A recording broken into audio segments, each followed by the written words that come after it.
Hello and welcome back to our channel. So today in this video we are going to discuss about how to use Brevo to send emails. So without wasting much of our time, let's get straight into the video.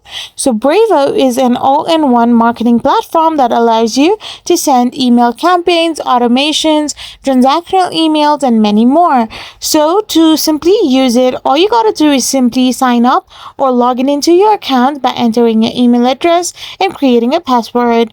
After doing this, you need to set up your email settings like senders, IP address, and you need to add a new sender by going to the dashboard, tapping on senders and IP and your senders. So after doing this, you need to enter your name, email, and reply to mails. So after the verification of email address is done, you need to create a contact list as well by going to contacts, creating a list, and simply importing a contact that you want to have in this app.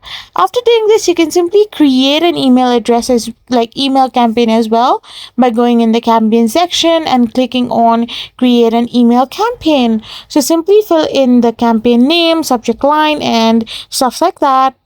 And here you can simply design your own email as well by choosing between drag and drop editor, rich text editor, or HTML editors. So you can have so many features like choosing recipients and scheduling or even sending your campaigns. So this will also allow you to monitor your campaign performance, and this was all about using Brevo to send emails. I hope you found this video helpful, so don't forget to hit that subscribe button and do give us a thumbs up. Thank you for watching.